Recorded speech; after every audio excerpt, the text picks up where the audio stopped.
We are thankful to the Andrew W. Mellon Foundation for supporting this program as part of its initiative, Democracy and the Informed Citizen.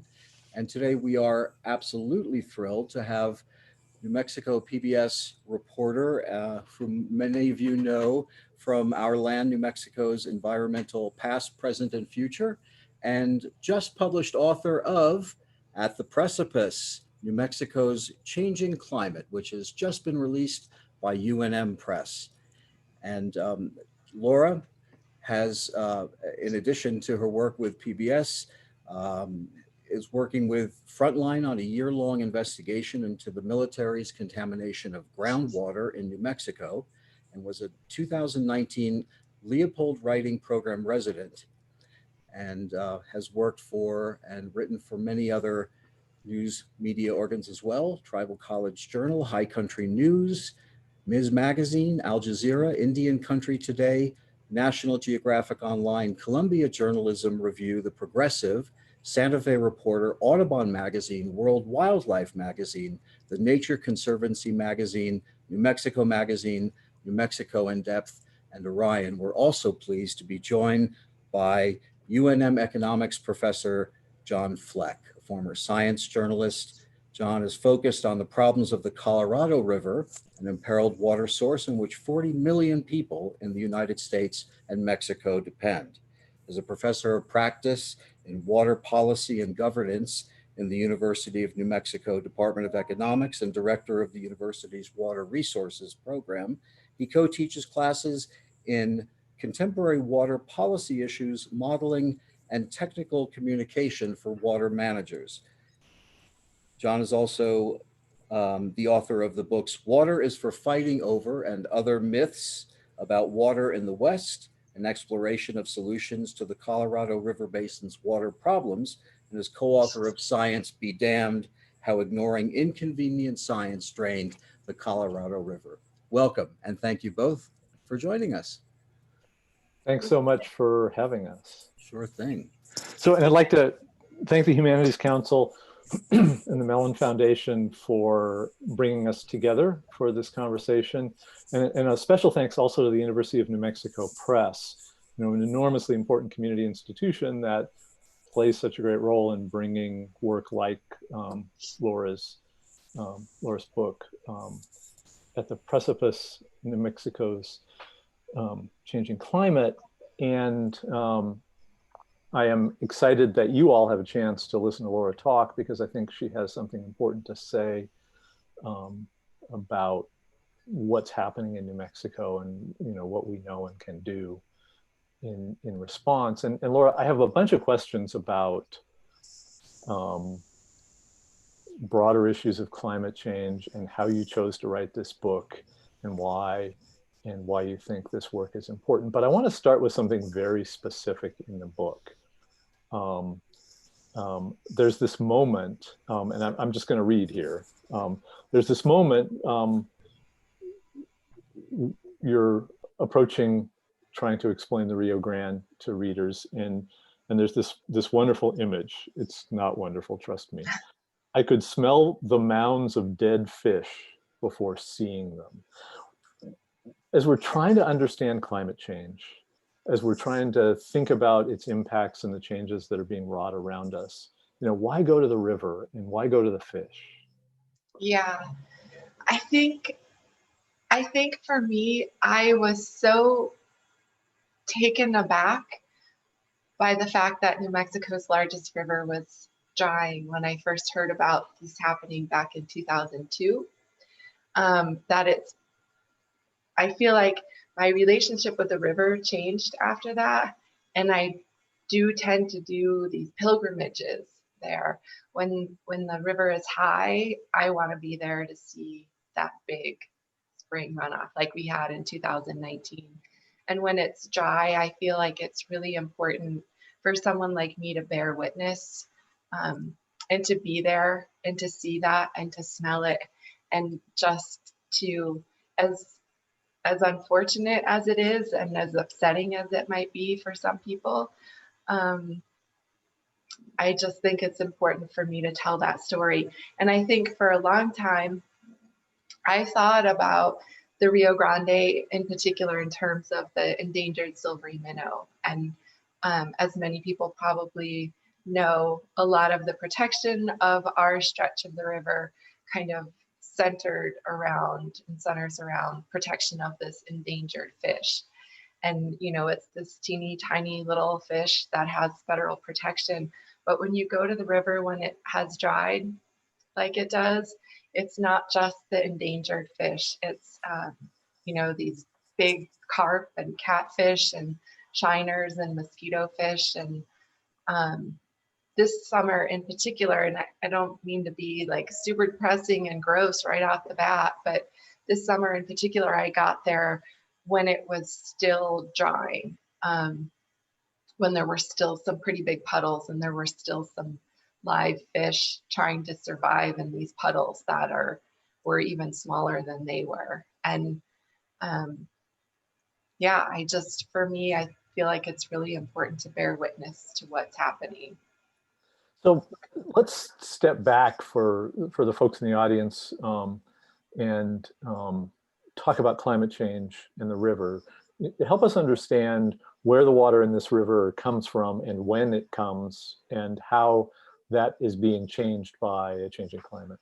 Yeah, that's a great question. So the Rio Grande starts up in the mountains in Colorado and comes down through New Mexico and down into Texas and Mexico and out to the Gulf of Mexico. And, you know, for as long probably as humans have inhabited our valley, certainly, the Rio Grande has really been a system, a snow melt driven system where, you know, there's snow in the winter and that snowpack has a long time to kind of come down into streams and tributaries and forests and move through the soil. And we set up all of our communities to sort of remember and embrace the Rio Grande as a snow melt driven river. Our acequias, our canals that were built later, our reservoirs, certainly all built to capture that spring runoff from our snowpack. And over the decades, as it has gotten warmer and warmer, the system is changing in some ways, in that even when we have a good snowpack, like we had a close to normal snowpack this past winter, it dries. I mean, it warms earlier and more quickly. So we see changes in how our snowpack melts more quickly. There's less runoff because of warming and drying. And so, and then we have years like we had in the winter of 2018, the winter before the spring of 2018, which was an abysmal, very, very dry year and a very, very warm year. So we've come to depend on the Rio Grande for its regular snowpack and runoff, but we have changed the system by warming the climate. So how have we changed it? How, you know, there's certainly some pieces that I want to unpack in this discussion about how we use water, but let's start with climate change. Greenhouse gases are doing what? Yeah, so the humans have been releasing greenhouse gases that had taken millions of years to you know, become a part of the earth, and we drill them out and mine them out and burn them at an exceedingly quick rate. And those greenhouse gases trap heat in our atmosphere and warm the planet. And you know, that has all sorts of impacts worldwide, whether that's lower sea ice extent in the Arctic. We see some serious sea ice issues in Antarctica now, melting of glaciers worldwide, shrinking of glaciers worldwide.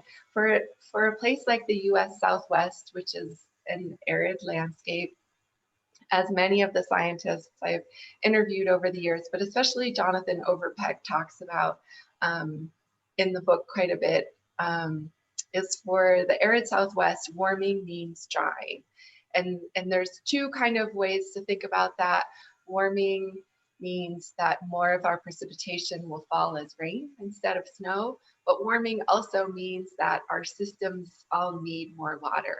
our soils dry faster, our forests dry faster, our crops need more water. So for the US Southwest, the thing for people to always keep in mind, even when we have good precipitation, warming still means drying. So we've had droughts here for a long time, right? And our social systems and our ecosystems have evolved in structured themselves in response to the fact that sometimes it's wet and sometimes it's dry, and but you're saying something different is happening here, and you know, our mutual friend Brad Udall is trying to get those of us who do this communication thing to use like the word aridification, right? So what's the difference between what we're seeing with climate change and just the regular old droughts that we saw in the 30s and the 50s? Yeah, so you bring up a really important point. This sort of, we have these natural cycles of wet and dry in the Southwest.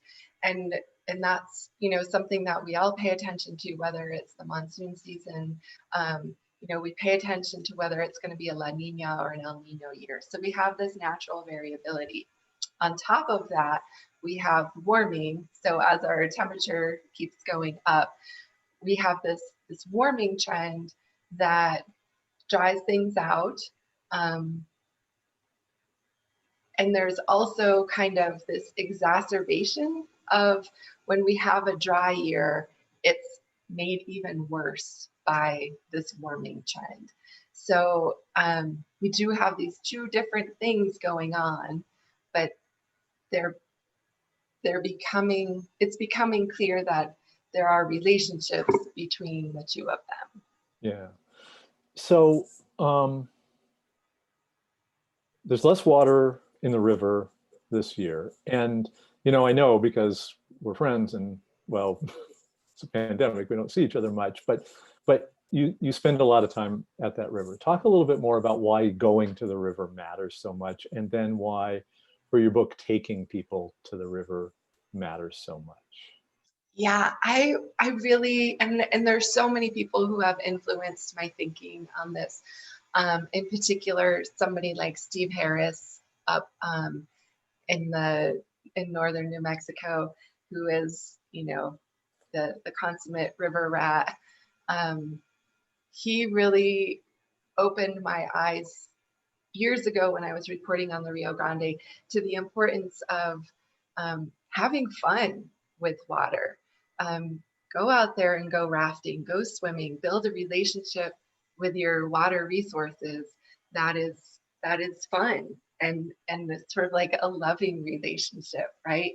So the river here, you know, for someone like me who lives in Albuquerque, the river is a part of my community and I'm a part of its community, and I want to see how it's doing. I want to see what its flows are like and what species are migrating through at different times of the year. And I love, and you and I talked about this the other day, I love, even though I have hated seeing the river so low through Albuquerque this summer, I have loved seeing so many families and people in that riverbed.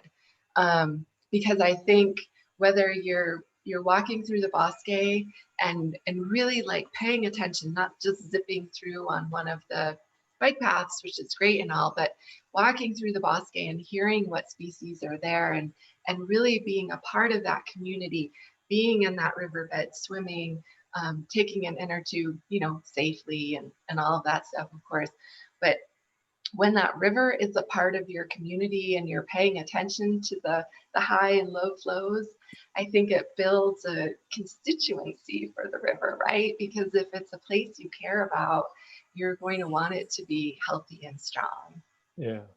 So did we just fundamentally make a mistake by building a city here, by trying to do this thing that we're now all involved in, living in houses that are, you know? Yeah, I was just talking with a friend about that an hour ago. You know, we did make a choice to build a giant city in the desert, and we are here because of the Rio Grande. You know, we rely on its waters and its related groundwater. But I wish that we could have been more thoughtful. I still think there's hope for us, but I wish that we would have been more thoughtful in how we developed alongside the river and how we, I wish we had been more thoughtful about the decisions we've made with respect to our infrastructure, our relationship. Are there places that actually did that right, or is that just an inevitable human failing? I think it's inevitable of humans. We're greedy. But I do think, I do think of many Southwestern cities. I mean, you go to Phoenix, they're trying to do things on the Salt River, but, it's not the Rio Grande. You go to Tucson and the Santa Cruz River, they're working really hard on some restoration projects now, which is exciting. But even when we have a bad year, we have a living river through our city that is worthwhile and beautiful all on its own, and it provides for us. And I think lately, especially with the pandemic, and in our house, we've worked really hard to stay close to home, and I am so grateful that people had the foresight to protect the bosque, not just so I can go for a walk or a bike ride there, but to have preserved that corridor from private development. It's a really beautiful and special thing. So one of the things that you and I were talking about before we, in the last few days as we were planning this conversation, is the distinction between the last 3 years, an extremely dry year in 2018, a wet year in 2019, and a dry year in 2020, which water nerds like us obsess over. And I don't know if folks in our audience are paying at that level of attention, but I'll just remind you, went from very dry, to very, very wet, to very, very dry. And during that very, very dry year in 2018, there was a period of time, and this fascinated me as a person, I work on the Colorado River. There was a period of time when the only water moving through the Rio Grande, through Albuquerque, was water that was taken out of the Colorado River through the San Juan Chama project, federal project that moves water from one basin to another. And right now, as the Rio Grande drops again through Albuquerque, at this point, a significant fraction, perhaps a quarter or more of the water that's flowing right now is again water that's imported. Are we sacrificing things in one place to solve a problem in another places? What are the trade-offs that we have to make in order to keep this river that you and I love so much whole?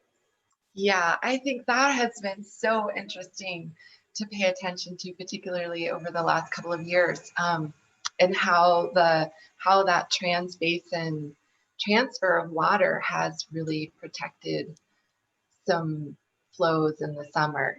And that has been really interesting to watch. I also wish that we were able to use our native Rio Grande water in a way that every drop wasn't being used in the summer. And I know that I just want to put the disclaimer out that I know water managers are working as hard as they can, and they care about the river and they care about these issues, and they're not just out there, willy-nilly running water spigots to drain the river. I know that these folks who work on these issues are doing their best, but I wish that years ago, before we were in the water situation that we are in now, that we had serious conversations that really grappled with the fact that we are drying the river in order to have an irrigation district. I'm not suggesting the irrigation district go away or that farmers go away, nothing like that. But the way that we use surface water, in particular in New Mexico, is really inefficient. And so if we want to be serious about keeping water in the river without having to move it from another basin, we need to figure out some ways of becoming more efficient, and I don't like to use that word because sometimes when we talk about efficiency in water, that means tightening things up and messing up certain other systems. But we need to be having that conversation, especially as it gets drier. So we were having a fascinating conversation with the students in the class that I'm teaching this fall, actually within the last hour and a half, about these values trade-offs. So is there not some significant benefit for example, the valley that you live in and that I live next to and spend a lot of time in?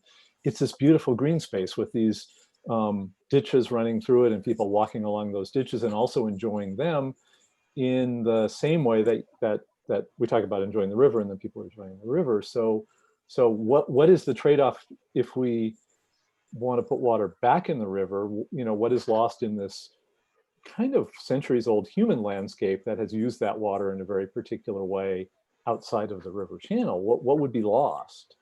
Yeah, that's a really good point. And I don't think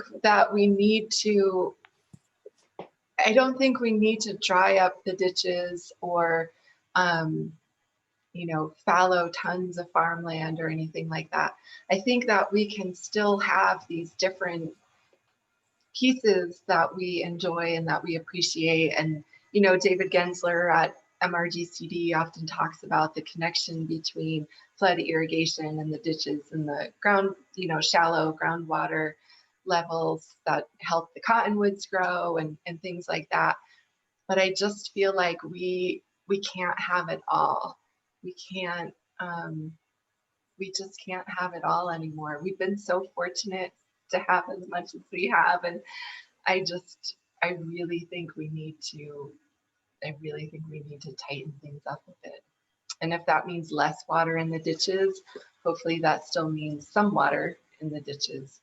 But I just don't think it's sustainable looking out into the future. Last night I went and walked down. Yes, this is my dog behind me. We went and walked out on a section of the ditches near our house that I've never gone out on before. And I was just shocked to see, people are irrigating essentially their lawns with district water. And I don't necessarily think that's a great use of water, to see fields that are irrigated for sort of the aesthetics of having a giant lawn. So would we, your book is about climate change, and yet we're talking about a more complicated set of questions. Would we be having a similar conversation about our different values around water if we didn't have climate change? Has climate change just sort of pushed us over an edge here? Or is this a conversation that we didn't have a need to have anyway? I think we should have had this conversation. And I want to be clear that when I talk about making changes or having conversations, I want to make sure that I say this, that lots of people should be at the table. It shouldn't just be, people talking about efficiency or science, but that the acequia communities are hugely important. The pueblos are incredibly important in our valley. And so all of these uses and needs and ideas about water and its importance is a part of a very big, very broad conversation that we should have been having decades and decades ago. But when things are working and everybody's getting their water, and when things are working, it's easy to just go with it, right? Yeah. I want to step back from the specifics. I knew we would get distracted by rivers because we both love talking about rivers. I want to step back from the specifics of the rivers, and I want to talk to you about. I mean, you did something remarkable. You wrote a book. Like, why do that? Why do that thing? What made you? I'm assuming it was not to get rich, right? Yeah, I think for me it was. And again, this is something else that you and I have kind of talked about is you, as a journalist, you find out something is going on and you're either like, ooh, neat. Like, I want to learn more about this and help other people learn about this because I think it's neat. And then there's also things you find out and you're like, holy smokes, that's going on. People totally need to know about this. And I think for me, climate change was like both of those things, like neat. There's all these really interesting things happening, all this really interesting science being done, but also, holy smokes, there's this crisis that lots of smart people know about and are trying to think about more comprehensively. And all the rest of us need to understand it too. And I think, you write, you can spend like months and months researching an article or a television piece, and you do that one shot kind of feature story that you think, oh yeah, now everything's going to change. Everybody understands that the climate is changing and there's all these challenges and we got to get going on this, and kind of it poof, goes off into the air. And so, you're still obsessed. And so then you write another story and just keep at that same issue over and over and over again, until you know that the people who read you regularly are so sick of you, and so sick of you writing a story about the river has dried again this year, but you just keep doing it because I want it to be a part of people's understanding of our world. I want it to be a part of the larger narrative. And so with a book, it's like, okay, I've written these stories a zillion times, and I've done them for TV and radio and online and print magazines, and now I just need to put it all in a book too. So there's like one more place that people can look and see, like, yep, oh yeah, somebody did know the climate was changing. Look at all these scientists who are studying this. So yeah, it's basically. When we were getting ready for this, Laura found a YouTube video of Matt Grubbs at New Mexico PBS interviewing the two of us. This is before Laura worked for New Mexico PBS. I think he was talking about a Santa Fe Reporter piece, and I was working at the Albuquerque Journal at the time. And so we were watching it, and Laura's comments was kind of saying the same things 10 years later, kind of saying the same things over and over again. Message repetition, I guess, is an important part of this. So there's a related piece. So you have had what I guess I would describe, and I think Ken's listing at the start of the show would bear me out, a somewhat eclectic journalistic career. Talk to me about the current media landscape and whether you think, and media is such an amorphous term that I'll let you handle the defining for purpose of your answer. Do we have the media landscape that we need to help us as a community think through and understand and appropriately respond to the issues of the scope and the scale that you're talking about in this book? Yeah, no, I, like lots of people, I definitely lament the loss of journalism jobs. And you look across New Mexico, for instance, and there are so few journalists left compared to what the numbers were like, even probably 15, 20 years ago, even a few years ago. And rural newspapers in particular are just, if they haven't shut down, they have very small staff, people who work really hard. So kind of the loss of storytelling and news reporting within communities is a larger travesty that is frankly heartbreaking, for lots of different reasons. There are some great environment journalists working across the Western United States, across the entire US, but the Western United States is clearly where I pay the most attention to. Like our friend Ian James at the Arizona Republic, or Tony Davis down at the Arizona Daily Star, Luke Runyon, Grace Hood. There's so many great environment journalists who are hustling to tell as many stories as they possibly can in their 60 to 80 hours they likely work in a week. But what I wish for, I wish that every newspaper had an environment reporter. But what I really wish for is that we incorporated coverage of water, mining, energy, public health, all of these things into all kinds of other types of news. These are business stories, these are public health stories, these are education stories. I was joking on Twitter with Jeff Grammer recently. There are sports stories when it comes to climate change as well. And if we were sort of remembering that the environment is not this narrow beat, but that it extends across all beats, I think that readers and communities would be a lot better off. Yeah, and I think this is something you and I have talked about before, that I, in my career, kind of eschewed the environment reporter label. I mean, I guess I was a member of the Society of Environmental Journalists at one point for a while, but I just never quite, I found the label encumbering for that reason, that it kind of, that I kind of wanted it to be about everything. So I want to switch away from rivers, and I want to talk about mountains and fire. You spend some really interesting time talking about the Las Conchas fire and your experience of understanding and thinking about its aftermath. You were here that summer in 2011, when it happened. Take me back to what that summer felt like to you. Yeah, that was a really intense summer. I was just thinking about it today, actually. That was the year that spring, I think it was in May even, we had smoke from the Wallow fire in Arizona and western New Mexico. And I just remember, I lived in Albuquerque, South Valley at the time.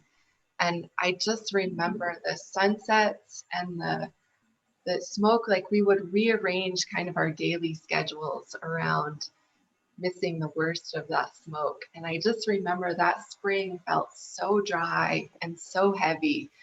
And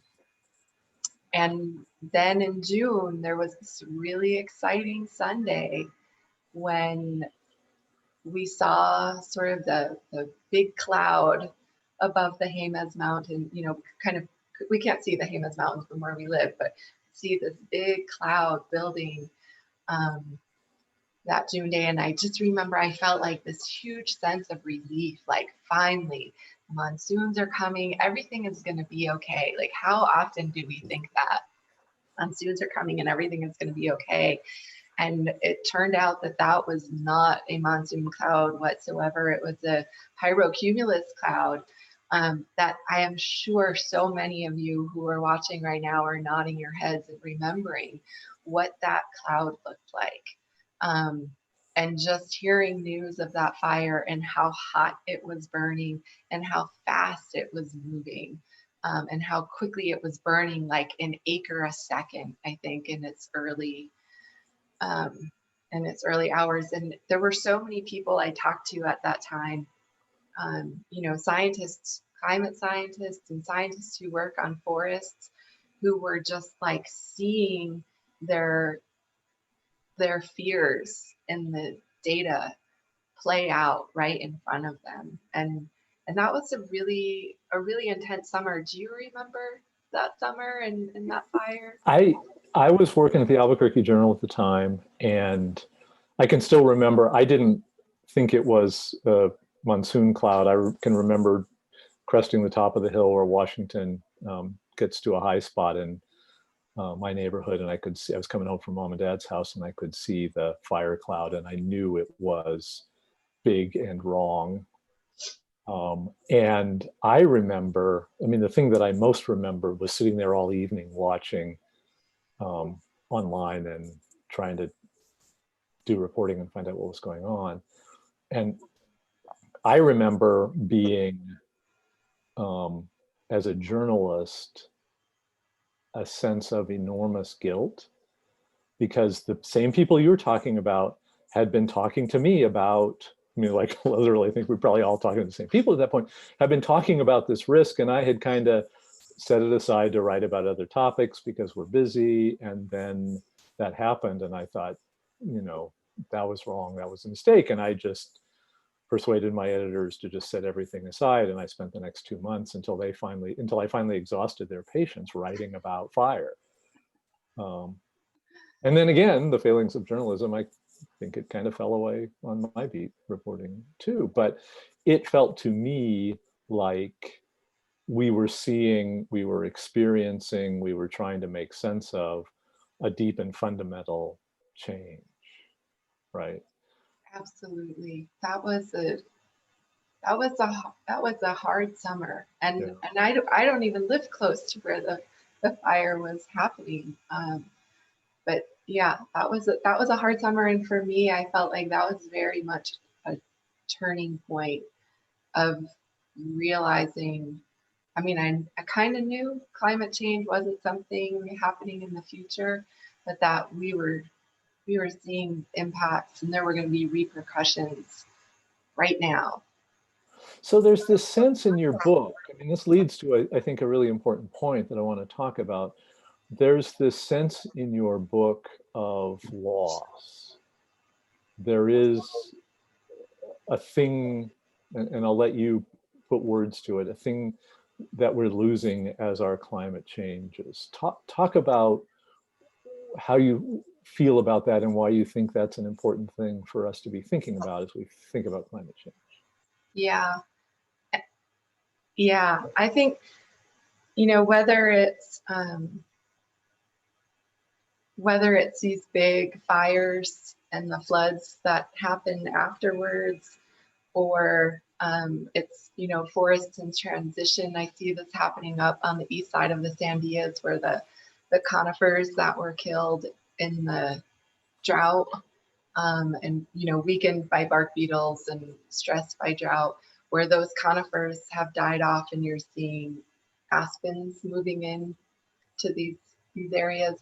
And so whether it's like something huge like a fire, or something just a teeny bit slower, like these forest transitions, you know, our landscapes are changing. And I think New Mexicans have very close relationships with our landscapes and pay very close attention to our landscapes. And with those changing, it's easy to feel a sense of despair, and loss, that whether it's the smell of the certain tree species that we're accustomed to, or what we like to see, or the plants that communities rely upon, or whatever your connection might be, it is very easy to feel like this thing is changing and it's gonna stink now. You know, it's not as good. And I think, like, I have definitely felt that up in certain parts of the Las Conchas burn scar. It's really hard to see some of those places and what they look like now. But I feel like I have changed a little bit in my thinking, and maybe it's a survival mechanism, but I've been thinking more and more lately about these changes are happening, and frankly, they stink. Like, it stinks that these things are happening, that we release so many greenhouse gases, that we change the planet, and all these systems are changing, but it's happening. And so we need to adapt. And for someone like me, who's like, the outdoors and that connection is really important, I need to figure out ways to connect with these landscapes as they change, and still love them, and still understand that they are valuable and important, and it might look different, or the relationship is different, but that we don't give up on these places and our relationships with them. So you know, we've known each other, I don't know, a very long time. I was trying to think back, and I don't know, a long time. Increasingly in reading your work and in talking to you in the last decade, I've seen in you and in your work this growing sense of sadness, And yet there's also this, and I hope the folks listening to this have seen this, right? You see the big grin on Laura's face. Also, this sense of sort of unbridled joy at the world around you. Like, how do you fit those two things together? How do you reconcile those two things and hold them so seemingly successful in your own mind, in your own work? Yeah, I don't know. I think that I just, I am not a New Mexico native. I moved here when I was 22, and this is my home by choice. And I have never loved any place the way that I love New Mexico. And every day I feel grateful that this is my home and that this is my community. And I just think we live in the best, most beautiful place where despite all of our challenges, you can walk outside and look at a sky that is so magnificent. It's impossible to feel anything but gratitude. And we have amazing public lands that we can access and escape from the city. And so I think for me, remembering that joy and indulging in it on a daily basis is what keeps me from feeling sad and disappointed in humanity. Well, so this gets to another question I was going to ask you, although maybe you just answered it, but let me try it in this different way. What is the risk as we, as communicators, are trying to communicate what we think is this important information about climate change and the problems and the challenges we face, that we leave people with a sense of hopelessness and that inaction follows? Like, is that a risk? And how do you think about that risk and what to do?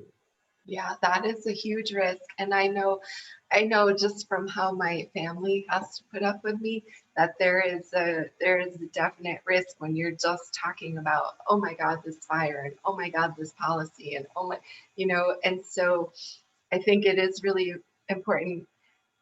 I don't have answers. I don't have answers on how we solve these problems. I'm not going to pretend to anyone that I do.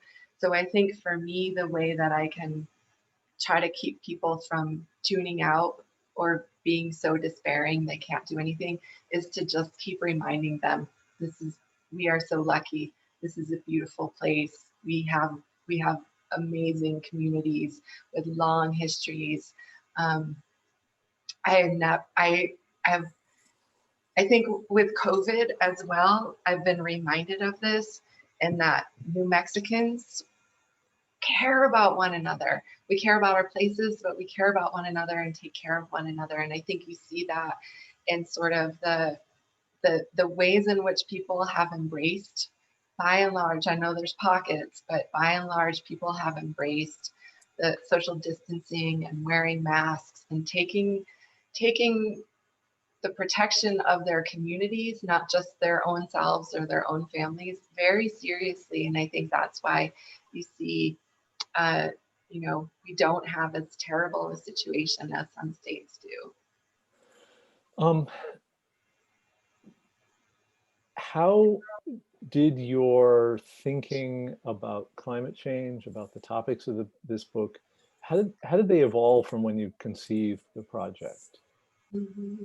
I think over time I became more and more interested in the science. I think initially I came to the topic as like, holy smokes, these things are happening and there's inaction.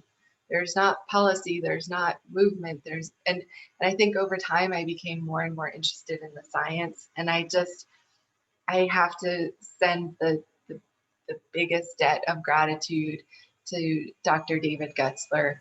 His work on climate change has just, like his scientific work, his work with students has been incredible. His public service and doing, work with students, with his job, with the IPCC, but also he is someone who, when you call him for an interview, he is there. He calls you right back. He will He will explain things 5 times over until it makes sense.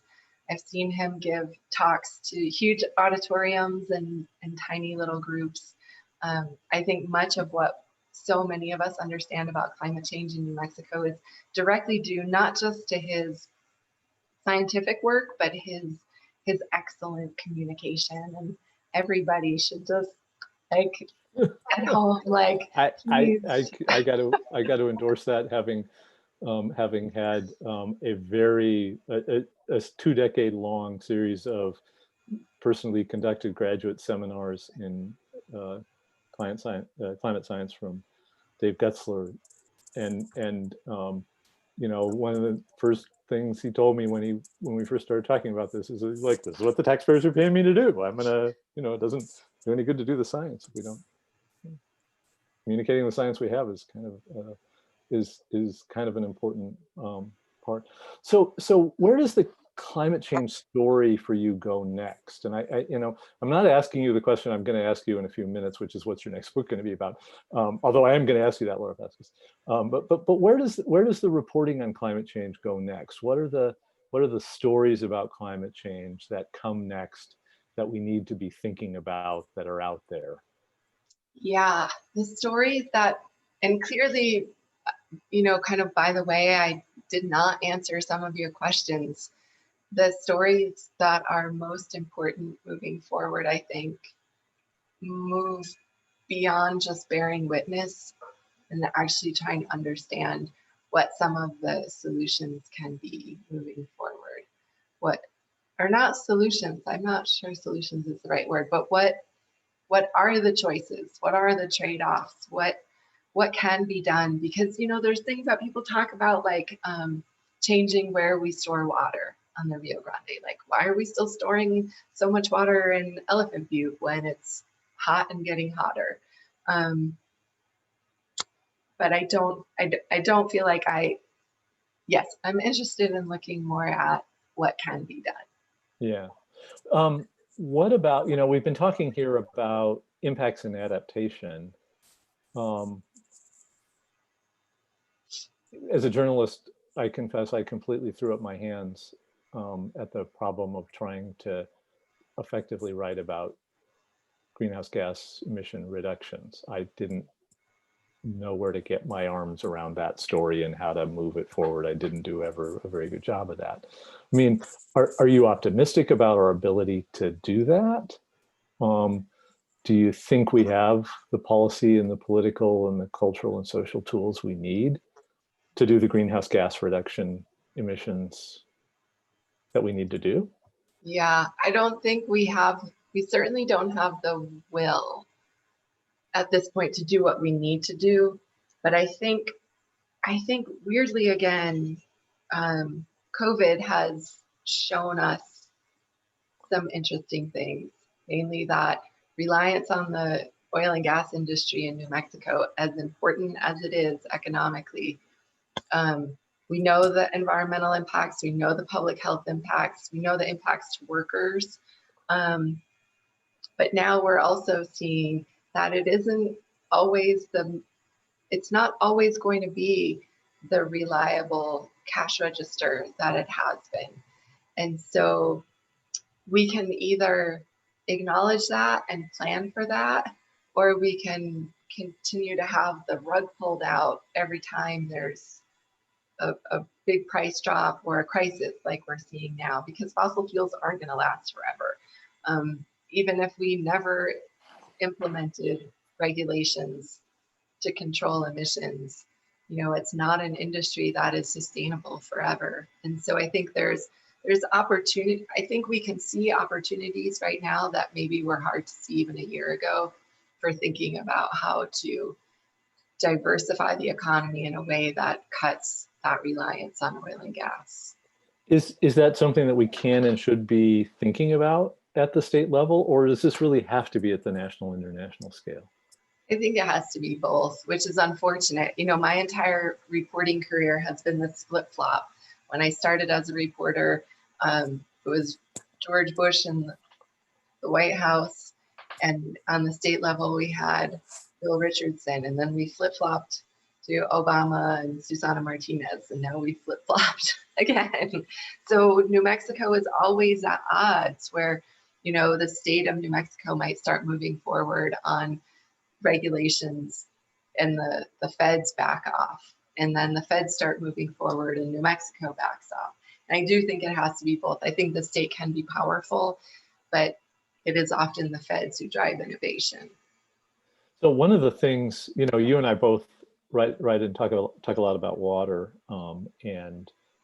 Again, one of our mutual friends, I think I mentioned before, Brad Udall, who is a climate change and water researcher at Colorado State University, has these scare the heck out of me talks that he regularly gives at every conference I'm at. You know, we haven't talked about my work much, but I'm kind of optimistic about our ability to solve water problems.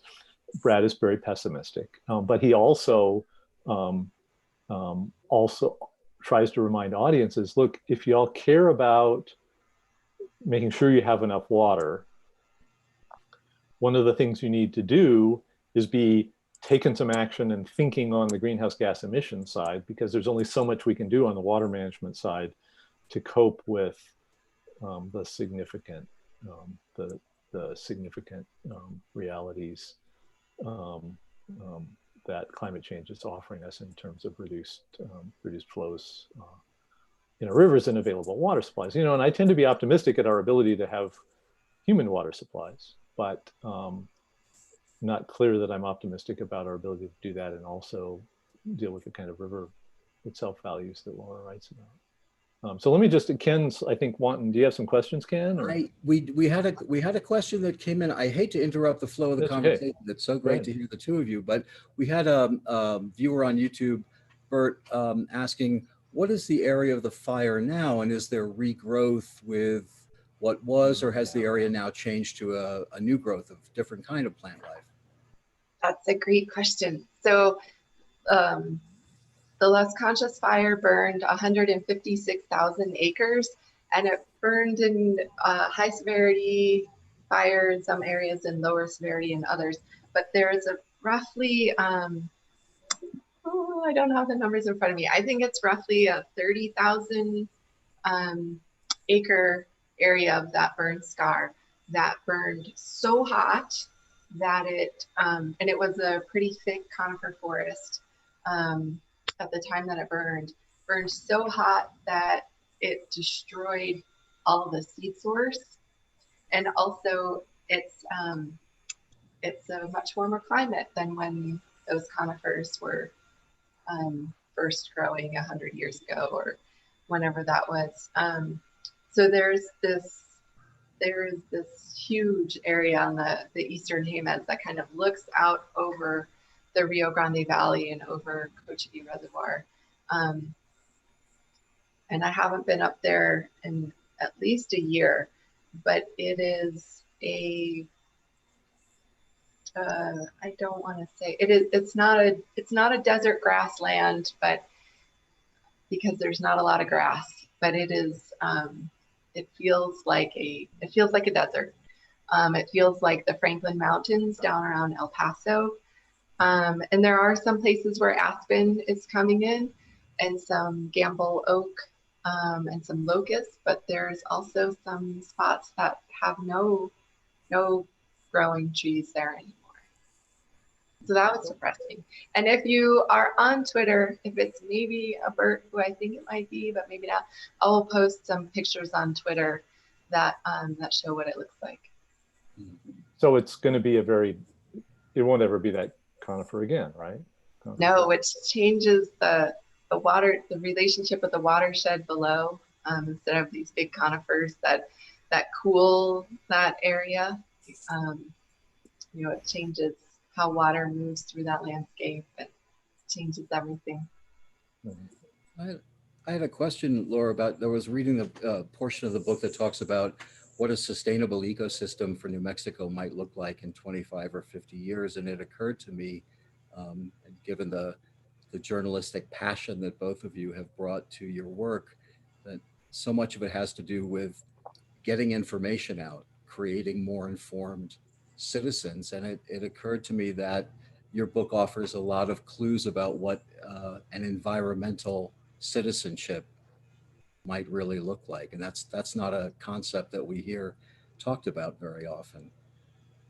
But it seems like your book offers a lot of different ways that one might be an environmental citizen just by becoming more informed and engaging in the environment in various ways. It doesn't necessarily have to be through political action, although that's one way.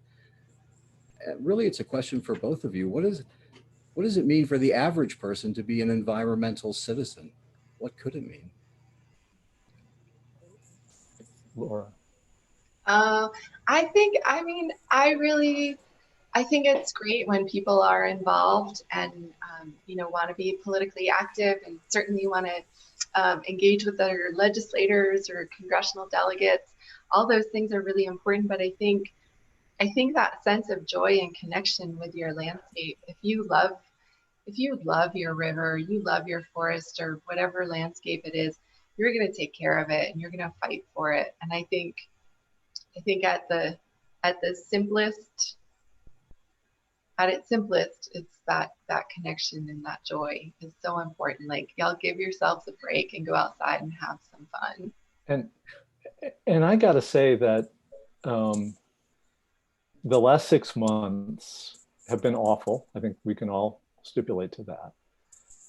And yet, the thing that gives me hope for this set of questions is that when I go out to the river, and I go out to the river almost every day, and when I go to the valley and those ditch banks, which for me are equally an important part of what I think of as the river, and those, you know, irrigated pastures behind folks' houses, and that whole valley, that whole green valley floor, which is where my concept of what I think of as this river lives.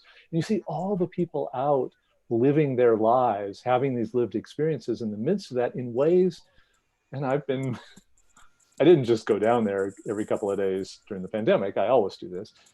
Seeing all those people out there kind of gives me hope that there is this, that people at this time of great, you know, awfulness are in fact reaching for these things that Laura's talking about in this natural environment around them, in this great ribbon of green that runs down the valley floor. Yeah. Can I ask John a quick question? Sure. Of course. Turnabout. I'm curious how you have seen the issues change over the decades that you covered water, climate change, and New Mexicans, how you've seen different things change over your career as a journalist and then at the Water Resources Program.